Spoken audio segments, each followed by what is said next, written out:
hace tiempo se habituaba más a vestirse de diferente manera, acudir a la iglesia, incluso algunos lo siguen haciendo hoy, con esas palmas, no con mantos, pero sí con palmas, ¿no?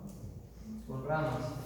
Era la entrada, simbolizaba el recuerdo de la entrada triunfal de Jesús en Jerusalén. Si buscáis en vuestras Biblias, en los diferentes evangelios, es un relato, el de Marcos, que también está no solo en los evangelios sinópticos, es decir, en Mateo y en Lucas, sino también en Juan.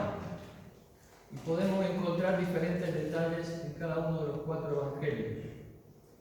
Y diferentes títulos encabezan este pasaje: la entrada triunfal, la entrada del rey. Podemos leer en diferentes versiones también otros títulos que se añaden a este relato de los evangelios. Pero yo quisiera titular este mensaje una entrada con propósito. Y os invito a tener una oración antes de tener esta meditación junto de la palabra de Dios. Te damos gracias, Señor, en esta mañana por tu palabra. Te damos gracias, Señor, porque un día decidiste venir a este mundo a mostrarnos claramente el camino para llegar al Padre. Te damos gracias porque en ti podemos ver a la verdadera divinidad. Queremos darte gracias porque estando en este mundo, tú te sometiste con toda la voluntad del Padre hasta llegar a la cruz y comprobar el inmenso poder al ser resucitado al tercer día y tomar nuevamente la vida, porque tú eres el camino, la verdad y la vida, y nadie viene al Padre sino por ti. Y en esta mañana queremos honrarte y glorificarte, recordarte en nuestros corazones, con agradecimiento por haber dado tu vida en la cruz por cada uno de nosotros, por haber derramado tu sangre, para que pudiésemos tener esta relación personal contigo, este encuentro contigo, y poder estar así por toda la eternidad junto a ti. En el nombre de Cristo Jesús. Amén. En estos días, como decía, comienza a celebrarse la Semana Santa. Y con este relato que está en los 4 evangelios, podemos decir que entramos en el último acto de la vida de Jesús, ¿verdad? El principio del fin de su vida en esta tierra. Es esa entrada en Jerusalén, donde se nos recuerda claramente los últimos acontecimientos de su vida, un sinfín de acontecimientos que serían determinantes no solamente para la vida de Jesús, no solamente para la vida de los que le rodeaban, sino también todo lo que cambiaría en el mundo a través de esa muerte y resurrección de Jesucristo. Sería otro mundo el que viviríamos hoy si estos acontecimientos no hubiesen sucedido. Eso es indudable. Y es por esto que, como creyentes, damos importancia a estos hechos no solo cuando suceden en este tiempo, sino cada día de nuestras vidas, porque han transformado claramente nuestras vidas. Y por ser la época de la Pascua judía, es la mayor celebración del pueblo de Israel, una celebración nacional que actualmente todavía se mantiene, recordando esa liberación del pueblo de Egipto, con esa sangre pintada en los dinteles de las puertas que todos recordamos y podemos leer en el Antiguo Testamento. Porque si bien la ley establecía que todo adulto que viviera a menos de 30 kilómetros de la ciudad de Jerusalén debía acudir a esa celebración, era una norma establecida para que todo el pueblo pudiera participar de esta gran fiesta nacional. 30 años más tarde de la muerte de Jesús, un gobernador romano se le ocurrió hacer un censo sobre los corderos que se sacrificaban en esos días de la fiesta. Y llegaron a censar a más de 200.000 corderos. Imaginémonos, situémonos en el momento. Una gran multitud de personas, no solo los habitantes de Jerusalén, no solamente los alrededores de Jerusalén, sino también muchos de otras regiones que estaban deseando que esa fecha anual llegara para acudir a celebrar esta fiesta nacional del pueblo de Israel. Jesús no pudo haber elegido un momento más dramático para entrar en la ciudad. Pero no era algo repentino, no era algo espontáneo, sino que esta entrada en Jerusalén tenía un propósito claro en la vida de Jesús. Había sido determinado desde antes que Jesús viniera a este mundo. Hemos leído ahí en Zacarías. El profeta Zacarías nos relata que esto iba a suceder. Y una vez más Jesús pone su vida en disposición de cumplir la voluntad del Padre en todo. La palabra de Dios una vez más cobra vida en Jesucristo. Jesús cumple esa profecía que estaba establecida cientos de años antes de que Él naciera. Y esto es algo tremendamente importante porque declara una vez más que Él no era un personaje más en la historia de la humanidad, que seguramente es, como muchos ya hemos comprobado, el Mesías, el ungido de Dios. Había un propósito claro en esta entrada del Rey, en esta entrada triunfal en Jerusalén. Como había sido establecido, Jesús estaba dispuesto a seguir obedeciendo al Padre en todo, para demostrar una vez más que Él es el Rey de Reyes y el Señor de Señores. Algo que iba a suceder pocas semanas más tarde en su vida. Y en esta actitud de Jesús vemos dos cosas principalmente. En primer lugar vemos su valentía, su inmenso valor. Él era consciente de que entraba en un lugar hostil. Por más que la multitud le estuviera aclamando y victoriando como rey, él sabía que esto no era la realidad, que era simplemente fruto quizás del entusiasmo de la multitud, de la celebración, de haber comprobado algunos o muchos de ellos que él era diferente a los demás, pero ya se lo había predicho antes a sus discípulos. Él les había dicho a sus discípulos en diferentes oportunidades, sobre todo allí en Marcos 8:31, unos capítulos antes de lo que hemos leído, el Hijo del Hombre es necesario que padezca mucho en Jerusalén. Se lo dijo claramente. Y les dijo, es necesario que sea muerto y resucitado al tercer día, que sea despreciado por los ancianos y los principales de la religión para que esto suceda. O sea que mucho antes de esa entrada, Jesús sabía del propósito por el cual tenía que ir a Jerusalén. No era para festejar, precisamente, sino era para padecer mucho, para ser muerto, pero también les dijo, para resucitar de entre los muertos, algo que también él cumplió. Por más entusiasmo que él viera en la multitud, las autoridades lo odiaban y habían decidido matarle porque era un estorbo para la religión establecida. Jesús había sacudido los cimientos de esa artificial religión basada en la verdad que habían creado los religiosos de diferentes sectas, fariseos, escribas, saduceos, también en base a lo que Dios había dicho, pero transformándolo todo a su conveniencia. Por lo tanto, a Jesús querían quitarle de la escena, pero Jesús entra en la escena precisamente y se coloca en el centro de esa escena para que estos acontecimientos sucedan y el propósito de Dios sea cumplido una vez más en su vida. Otro hombre en su situación o nosotros mismos quizás no hubiésemos hecho lo mismo.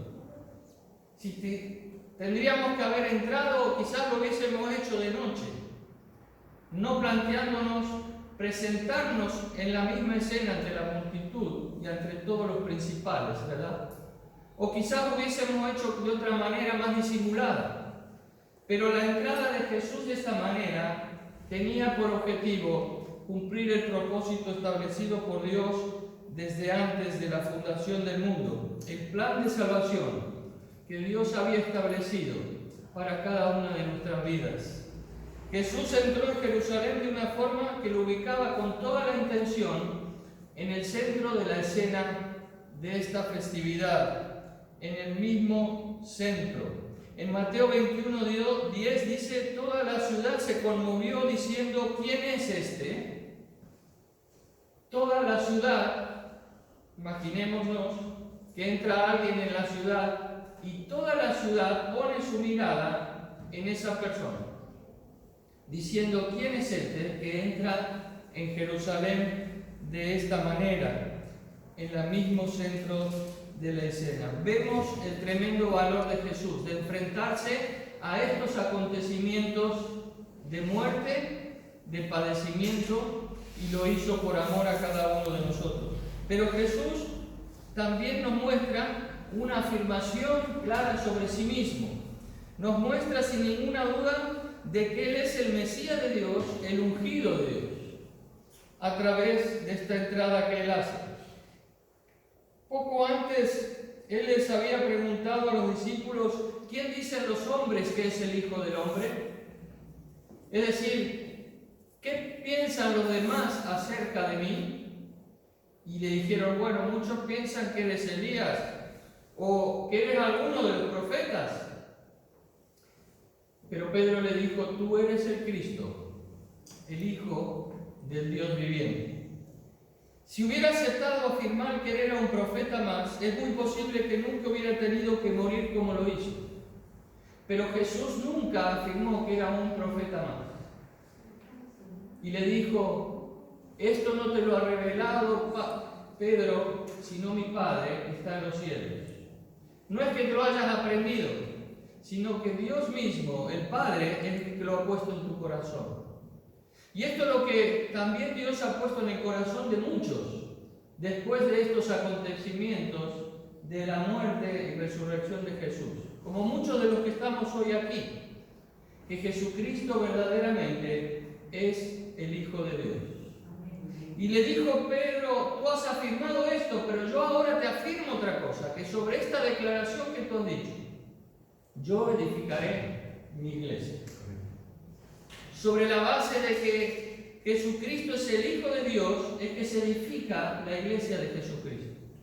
No sobre las paredes de un templo.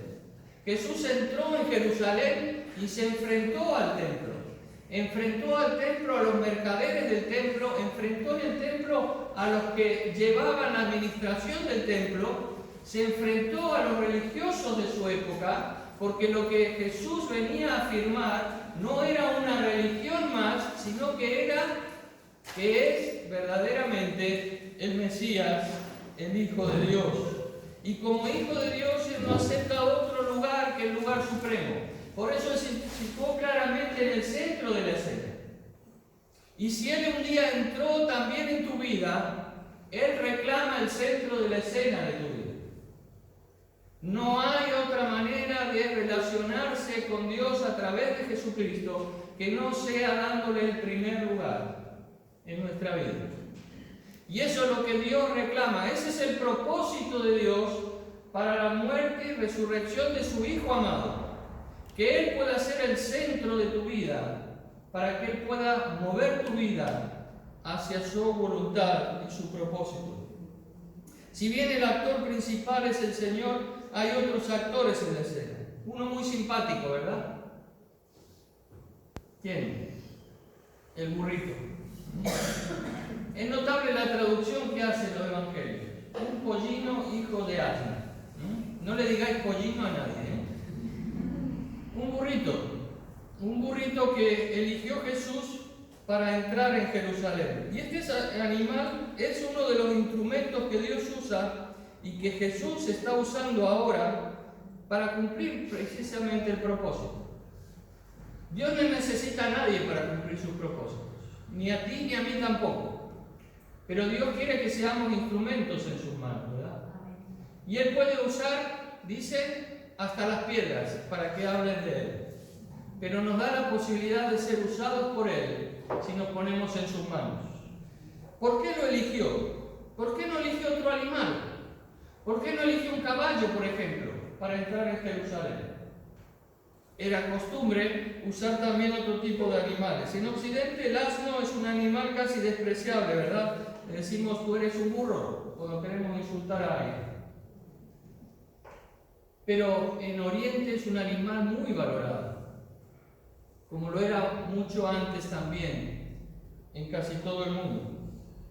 Un animal muy útil, un animal muy noble, un animal que puede dar el rendimiento que el dueño quiere que tengan. Los reyes solían ir sobre asnos, pero cuando lo hacían era porque venían en son de paz y no en son de guerra. El caballo era señal de guerra, el caballo era señal de prepotencia, el caballo era señal de también nada que ver con la humildad, sino todo lo contrario. Y Jesús no entró como un rey de guerra en Jerusalén, sino como un rey de paz. Él traía un mensaje de paz. El rey de paz estaba haciendo su entrada en la escena de los acontecimientos de la culminación del plan de Dios para salvación de toda la humanidad.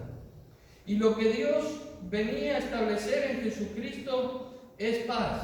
Y así lo hemos leído en Zacarías 9. Estaba anticipado también esto por el profeta. Alégrate mucho, hija de Sión, que es Jerusalén. Da voces de júbilo, hija de Jerusalén. He aquí tu rey vendrá a ti, justo y salvador, humilde y cabalgando sobre un asno, sobre un pollino, hijo de asna. Este era el propósito de Dios, traer paz a la humanidad. Y lo quería hacer a través de su Hijo Jesucristo. Y así lo hizo en esos días. Pero una vez más Jesús demostraba que Él no venía a destruir, sino a restaurar.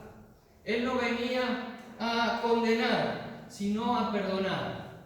Jesucristo no venía a usar armas, sino a usar y manifestar la misericordia y el amor de Dios para todos los hombres. Pero hay una característica más. Era un animal que no había sido montado. ¿Y por qué se encargan Marcos y Lucas de resaltar esta cualidad de este animal? Un animal que no había sido montado jamás. Y cuando vamos al Antiguo Testamento, en Números 19:2, en Deuteronomio 21:3, encontramos el ejemplo de otro animal, la vaca alazana. Era una vaca que era escogida especialmente y que se empleaba en las ceremonias de purificación. Era un animal que tenía que tener esas características. Debía ser una bestia sobre la cual, dice la palabra, no se haya puesto yugo. Es decir, que no haya trabajado, que haya estado apartada hasta ese momento para ser utilizada en esa ceremonia de purificación que estaba por realizarse. Pero si vamos a 1 Samuel 6:7, también vemos que el carro sobre el que se transportaba el arca del Señor debía ser un vehículo nuevo y tirado por animales que no hubiesen trabajado antes. Es decir, un carro que no hubiese sido usado, pero no solo el carro, sino que los animales tampoco hubiesen trabajado antes. Y con todo este simbolismo, ¿qué se quería mostrar? Se quería mostrar el carácter sagrado de esos acontecimientos. Era algo especial, algo apartado, algo que no había sido usado antes, sino que estaba intacto, estaba puro para ser usado por el Señor. Al cabalgar el Señor sobre este asno que no había sido montado por nadie, se estaba marcando también este carácter especial de ese momento. Y Jesús mismo se había encargado de elegir a ese animal. No era cualquier asno, sino que les dijo a los discípulos: ir y buscar este animal en este preciso lugar, y lo encontraréis así, un animal que no había sido montado jamás. Y la santidad es la característica que marca principalmente al instrumento de Dios. Si queremos ser usados por Dios, no lo podemos hacer de cualquier manera. Si hay algo en tu vida que todavía no ha sido purificado por Dios, si hay alguna atadura, algún vicio, alguna cosa que te está impidiendo relacionarte de una manera pura con Dios, Dios no te puede usar. Lo vemos en toda la Escritura. Dios usa solo aquello que ha sido apartado por Él. Por eso dice que a aquellos que hemos aceptado a Jesucristo como nuestro Salvador personal, nos ha apartado para su gloria. Nos ha declarado santos por toda la eternidad. Y santo significa apartado. Pero esa santidad que ya poseemos en Cristo, la debemos traducir en una vida cotidiana. para poder ser usados verdaderamente por Dios de una manera especial cuando Él nos ha escogido, como también escogió a este animal. Pero también tiene otra característica este animal. No solo que no había sido montado jamás, sino que estaba atado. Podría haber estado suelto, pero se encargan los evangelios de decir que estaba atado. Y el mismo Señor le dice a sus discípulos que lo encontrarían atado. El instrumento que Jesús usaría para cumplir su voluntad estaba atado. Pero nada es imposible para Dios. No hay ningún impedimento para que Dios use algo si Él lo desea. Y de la misma manera nos encontró Jesús a nosotros, atados. ¿A qué estabas atado cuando Jesús te encontró? ¿A tu orgullo? ¿A las riquezas? ¿Al egoísmo? ¿A las drogas? ¿Al alcohol? ¿A la envidia? ¿Al sexo? ¿Al poder? ¿Al placer? ¿Al trabajo? ¿Al ocio? ¿Cuántas cosas podríamos seguir enumerando que en nuestras vidas nos atan?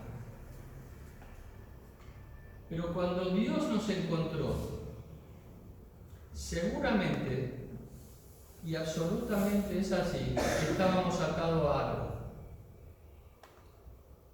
Lo importante es que si Jesús nos liberó, como Él lo hizo, debemos seguir en esa libertad que Él ganó por nosotros. Sería ilógico pensar que este animal, por su propia decisión, hubiese dicho no. Yo me vuelvo a atar a aquel lugar donde me habéis sacado, de donde me habéis desatado. Es impensable, ¿verdad? Pero muchas veces nosotros actuamos a veces peor que esto. Y volvemos a atarnos a aquello que Dios ya nos ha liberado por un precio tan alto como la vida de su Hijo amado Jesús. Y quizás un día Jesús te liberó, te desató, pero hoy vuelves a estar atado. Y hoy es el momento en que Jesús te dice: yo quiero hacer una entrada con propósito nuevamente en tu vida, para decirte: esta no es la situación real de tu vida, porque yo te veo a ti desatado y no atado. Yo entré en Jerusalén, fui a la cruz, resucité para que vivas una vida de libertad. Por eso, el propósito de la entrada de Jesús en Jerusalén es mucho más que la muerte y la resurrección. Es el propósito eterno de Dios cuando Él te conoció antes de la fundación del mundo. El propósito de esta entrada eres tú y soy yo. En una vida totalmente libre para ser usados para Dios y para su gloria, como Él lo desea. Por eso el Evangelio de Juan nos dice: así que si el Hijo os libertare, seréis verdaderamente libres. ¿Te ha libertado Jesús ya? ¿Ha desatado tu vida? Hoy quizás es el día en que puedas decirle: Señor, yo entiendo que tú no eres cualquiera, que tú eres verdaderamente el Hijo de Dios, que pusiste tu vida con valor, con valentía, para enfrentar a la muerte, para enfrentar todo padecimiento, y lo hiciste por mí, para que yo pudiese tener una vida libre de toda condenación y poder vivir esa vida abundante que tú viniste a ganar para mí en la cruz.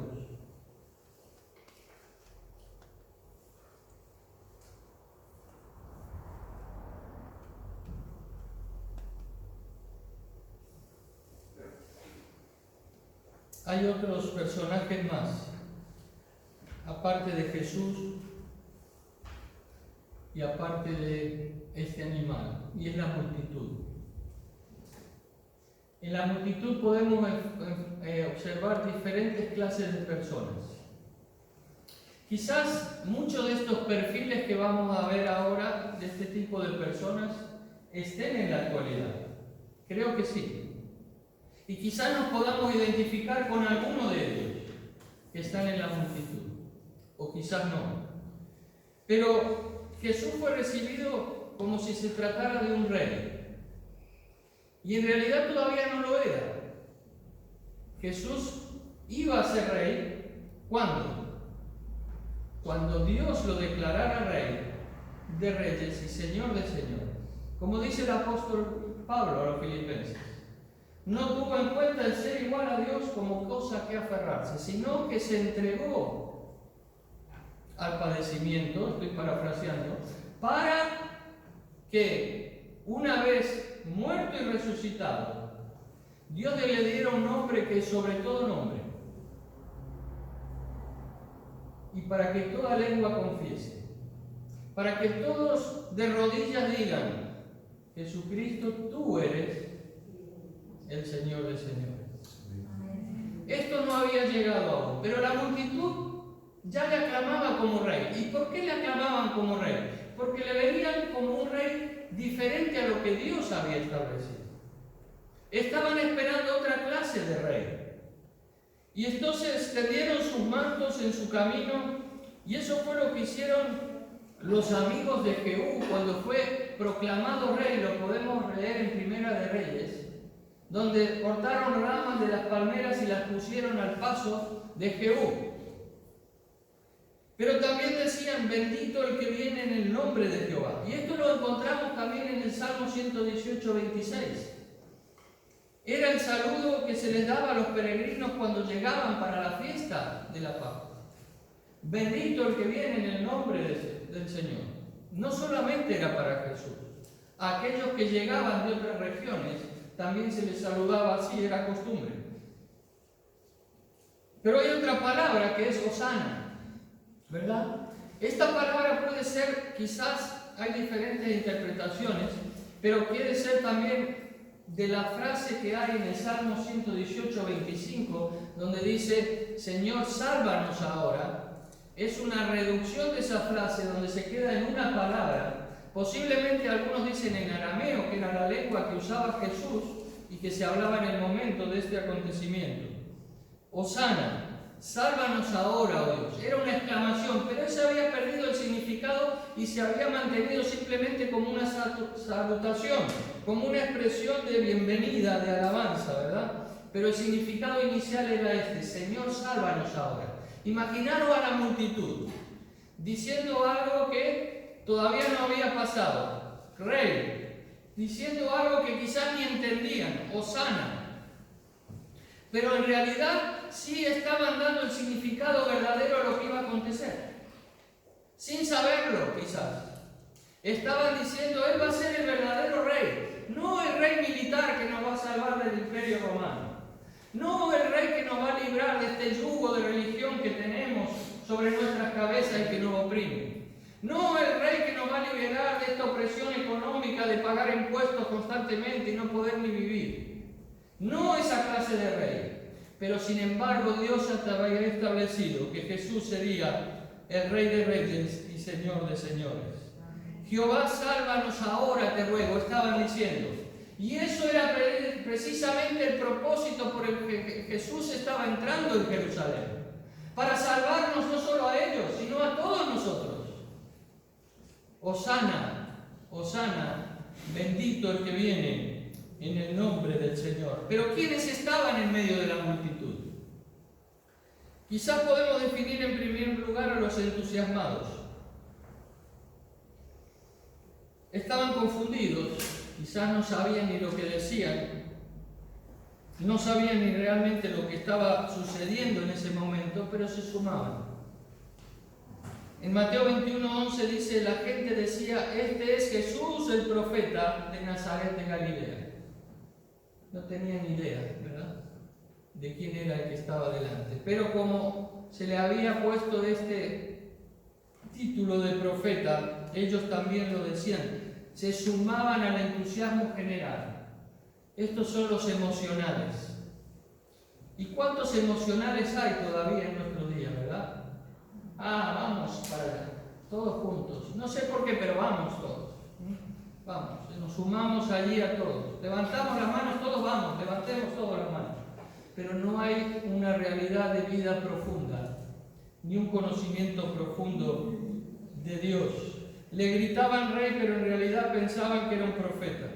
Se dejaban llevar por el entusiasmo de los demás y por la emoción del momento. Pero también estaban los que eran solamente espectadores, ¿verdad? Vamos a ver qué pasa. Vamos a mirar y a observar. Venían para la fiesta, estaban allí, querían observar el espectáculo, y en Juan 12, que es interesante leer este relato, porque nos da algunas pinceladas de esto. Juan 12, 17 dice: y daba testimonio la gente que estaba con él cuando llamó a Lázaro del sepulcro y le resucitó de los muertos, por lo cual también habían venido la gente a recibirle, porque había oído que él había hecho esta señal. Habían oído algo, ¿verdad? Había corrido el rumor de que había resucitado a Lázaro, y entonces acudían. Vamos a ver qué pasa. A ver qué pasa hoy. A lo mejor pasa algo como lo que pasó con Lázaro. Entonces son los espectadores, son los no comprometidos. Y hoy en día también hay personas de este tipo. Venimos, acudimos, pero no nos comprometemos. Solo venimos a observar, a ver qué hay de menú. Vamos a ver qué hay hoy de especial, a ver si pasa algo, a ver qué canciones tocan, a ver quién predica, a ver de qué se habla, a ver qué se hace hoy. Nos sentamos y nos vamos. Muchos actúan así en diferentes lugares. Pero también dice Juan 12:37, fijaros: pero a pesar de que había hecho estas señales, como la de Lázaro también y otras tantas, delante de ellos, no creían en él. No creían en él.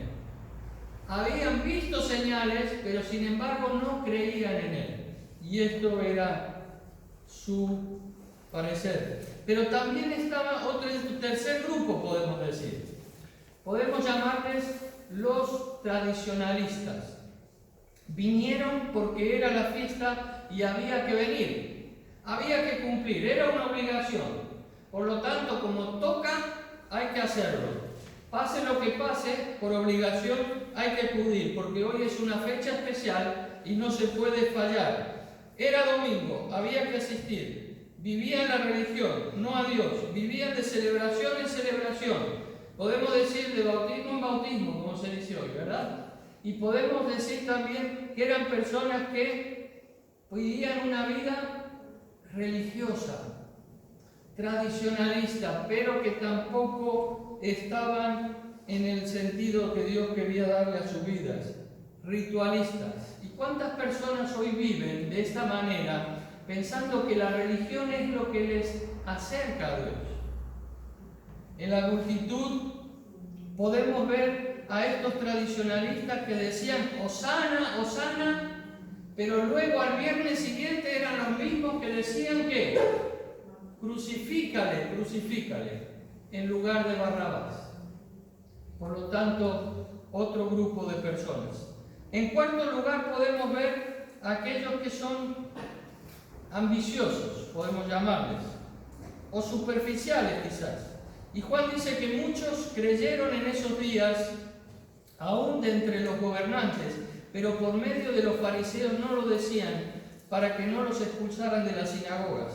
Amaban más la gloria de los hombres que la gloria de Dios. Podemos leerlo en Juan 12, 42 y 43. Dice: con todo eso, aún de los gobernantes, muchos creyeron en él. Fijaros, pero a causa de los fariseos no lo confesaban, para no ser expulsados de la sinagoga, porque amaban más la gloria de los hombres que la gloria de Dios. Por lo tanto, eran personas que habían creído, pero que estaban escondidas. No querían decir nada de esa fe, esa creencia en Jesús. Y por último, los verdaderos seguidores, los discípulos, los que realmente dan su vida por seguir a Jesús. Y en Lucas 19, 37 nos relata Lucas este tipo de personas, que es el último grupo que podemos decir que estaba allí presente en esta entrada de Jesús en Jerusalén. El evangelista Lucas, en capítulo 19, versículo 37, nos dice: cuando llegaban ya cerca de la bajada del monte de los Olivos, toda la multitud de los discípulos, gozándose, comenzó a alabar a Dios a grandes voces por todas las maravillas que habían visto, diciendo: bendito el Rey que viene en el nombre del Señor, paz en el cielo y gloria en las alturas. Entonces algunos de los fariseos que entre la multitud le dijeron: Maestro, reprende a tus discípulos. Y él respondió y les dijo: digo que si estos callaran, las piedras clamarían. ¿Verdad? Los verdaderos discípulos de Cristo, como lo que estamos haciendo hoy, aclamando al Señor y diciendo: tú eres el verdadero Rey de Reyes y Señor de Señores. Los discípulos, por las maravillas que habían visto, habían creído en Él. Los que habían decidido dar su corazón a Jesús, habían creído en Jesús como el Hijo de Dios, no como un profeta, no como un rey militar, sino como aquel que había venido verdaderamente a libertarles. Y fijaros que dice, no dice que aclamaban o daban voces, dice que alababan. Ya no era una simple aclamación como el resto de la multitud. Le estaban alabando de corazón. Y dice, no dice que se alegraban, dice que se gozaban. Qué diferencia, ¿verdad? No dice que por la emoción, sino dice por las maravillas y por hechos reales que habían comprobado en sus mismas vidas. No dice que por lo que cantaron, les contaron, sino por lo que habían visto ellos mismos de Jesús y habían vivido ellos mismos. Pero nosotros, ¿en qué lugar de la multitud estaríamos? ¿Con qué grupo te identificas hoy? ¿En qué grupo de personas puedes encontrarte hoy si Jesús estuviera aquí? ¿En los entusiasmados, simplemente emocionales, en los espectadores que no se comprometen, en aquellos que son tradicionalistas y simplemente religiosos, en aquellos que son superficiales y que aunque creen no están del todo comprometidos por miedo a los demás, por el que dirán? O verdaderamente en el grupo de aquellos seguidores de Jesús que le alaban y le bendicen estén donde estén. Esta era la posibilidad de esta multitud, de este grupo de personas que se encontraba allí en este momento. Pero los discípulos nos muestran rápidamente 4 características. Fijaros que es rápido. Dice: no cuestionaron ni pusieron en duda las palabras de Jesús. Y tenemos que ponernos en el lugar de ellos también. No era fácil decirle a alguien: vamos a desatar este animal y nos lo llevamos. Yo hubiese dicho: Señor, manda a otro. ¡Qué vergüenza! ¿Qué me van a decir cuando me pregunten? Pero Jesús se anticipa aún a esa pregunta y le dice: si os preguntan, ¿qué le dice Jesús? Decirles: el Señor lo ha mandado. Y ellos hicieron exactamente lo que Jesús les había dicho. En primer lugar, tuvieron una confianza absoluta. No en sus propias cualidades, decir: bueno, si nos preguntan o nos increpan, le damos una torta y nos vamos. No, no era en sus propias fuerzas, sino que era en lo que Jesús les había dicho. Confianza en el que les mandaba. Y esta es la característica de un verdadero siervo o sierva de Dios, que tiene una confianza absoluta en lo que Dios le dice en su palabra. No la cuestiona en absoluto, aunque muchas veces no la entienda y tiene que estar dispuesto a llevarla a cabo. Tuvieron toda la confianza y toda la fe, no en ellos mismos. Y ahí está la clave, hermano y hermana, para servir verdaderamente a Dios. Confianza absoluta, aún en los momentos difíciles, aún en los momentos en que no entendemos, aún en los momentos en que creemos que podemos estar solos, aún en los momentos en que nos tenemos que enfrentar a otros, quizás pensando en la vergüenza o en el padecimiento, pero siempre dispuestos a obedecer con fe y confianza. Por eso dice Hebreos: puestos los ojos en Jesús, autor y consumador de nuestra fe. No podemos bajar los ojos de Él. Cuando bajamos los ojos a nosotros mismos o a las circunstancias, no somos usados por Dios. No cumplimos el propósito de Dios. Pero también encontramos en ellos disponibilidad. No solo tuvieron fe, estuvieron dispuestos. ¿Y cuántos tienen fe pero no están dispuestos? ¿Lo entiendo? ¿Lo creo? Pero quizás en otro momento. Ahora me pillas que no tengo total disponibilidad, ¿sabes? Es que tengo la agenda tan cargada que... ¿Podemos pasarlo a la semana que viene? ¿Cuántas veces actuamos de esta manera delante de Dios? Cuando Dios nos muestra una necesidad, estamos tan subidos que estamos dispuestos a pedirle a Dios en otro momento, que ahora no. No me va bien, Señor. ¿Y si Dios hubiese hecho lo mismo con nosotros? ¿Y si Dios hiciera lo mismo cada día cuando le pedimos algo?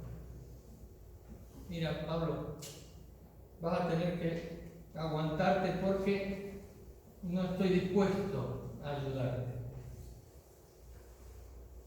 ¿Te ha mostrado el Señor últimamente alguna necesidad que cubrir? ¿De alguien que has conocido y que le puedes hacer bien y no lo estás haciendo? ¿Te ha mostrado alguna necesidad en la iglesia que hay que hacer algo y lo ves claramente y es como una carga que está constantemente en tu corazón y en tu mente, pero no lo haces? ¿No lo dices y pasa el tiempo? ¿Cuántas veces actuamos de esta manera, ¿verdad? Fe, pero también disponibilidad. Porque la fe sin obras es una fe muerta. Muerta. Demuéstrame tu fe por tus obras, dice Santiago. Nos acordamos de un personaje bíblico, un joven rico. Señor, yo he cumplido todos los mandamientos. Dime qué tengo que hacer ahora. Deja todo lo que tienes, dalo a los pobres y sígueme. Uy, Señor, yo creo en ti, pero ahora no me va bien. ¿Y qué le pasó? ¿Se fue con gozo? No. Dice claramente que se fue triste. Y eso es lo que Dios no quiere en nuestras vidas. Que estemos tristes.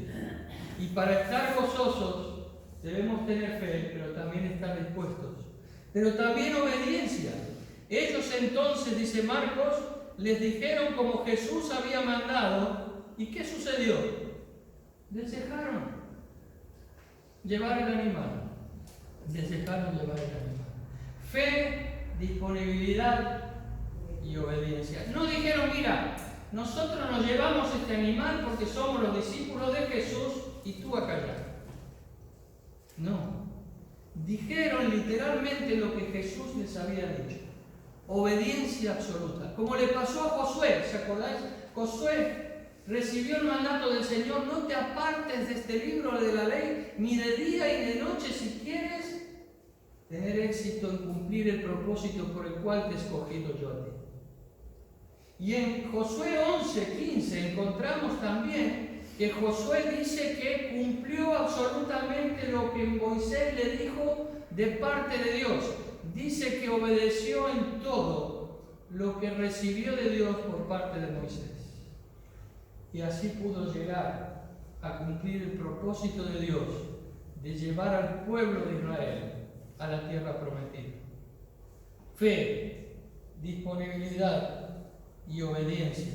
Y por último, autoridad. Fueron con autoridad y dijeron: nosotros nos llevamos este animal. No, lo tomaron y se lo llevaron. Autoridad no es autoritarismo. No dijeron: aquí venimos a tomar este animal porque somos discípulos de Cristo, así que nos lo llevamos. No hay nada que objetar. La autoridad no estaba en ellos mismos. No dijeron esto, sino que dijeron que el Señor lo necesita. La autoridad no estaba en ellos. Era una autoridad delegada de parte del Señor. Era el Señor el que les mandaba. ¿Y cuántas veces encontramos personas que actúan de diferente manera y quieren comenzar por esta parte en lugar de comenzar por el principio? Y se convierte en autoritarismo. Se me pone la piel de gallina cuando escucho en la iglesia de fulano, o de mengano, o de tal, o de cual. Carteles donde ponen nombres humanos. ¿La iglesia de cuál? Esto no es autoridad. La autoridad solo la tiene Dios y la delega a aquellos que le escoge como instrumentos para ser usados por Él. Pero primero tiene que haber fe, segundo tiene que haber disponibilidad y tercero tiene que haber obediencia absoluta. No al revés, porque si no se convierte en autoritarismo. Lo que Dios quiere es que lo obedezcamos. Hay un propósito claro en la entrada de Jesús en Jerusalén, y es que hoy decida ser un instrumento para Dios. ¿Quiere serlo? ¿Quiere ser un instrumento usado por Dios? ¿Quiere ser un instrumento al que Dios usa para cumplir su propósito? Para esto Jesús entró en Jerusalén. Porque ese fue el ejemplo que Él nos dejó. Confianza en el Padre, fe en el Padre, en lo que Él le decía. Lo que el Padre me dice yo hago, dijo Jesús. Porque cuando Él obra, yo obro también. Yo soy en Él y Él en mí. Confianza absoluta, pero total disponibilidad. No se aferró a ser igual a Dios, sino que estuvo dispuesto a venir a socorrernos a este mundo. Obediencia absoluta en la palabra de Dios. Todas las profecías se cumplen en Jesús. Absolutamente todas, marcando que Él es el Hijo de Dios, pero también como resultado, máxima autoridad. Exaltación a lo más alto. Porque Dios le dio un nombre que sobre todo nombre, para que en el nombre de Jesús se doble toda rodilla de los que están en los cielos, en la tierra y debajo de la tierra. Esa es la secuencia de Dios. Confianza, disponibilidad, obediencia y exaltación. Dice que si nos sometemos a Dios, Él nos exaltará, llegado el debido tiempo. Si queremos ser verdaderos instrumentos de Dios, ser usados por Dios, verdaderos discípulos de Jesucristo, obedezcamos al Señor con fe y estemos dispuestos a hacer todo lo que nos pide. Os invito a ponernos de pie. Vamos a terminar con una oración mientras el grupo de alabanza pasa.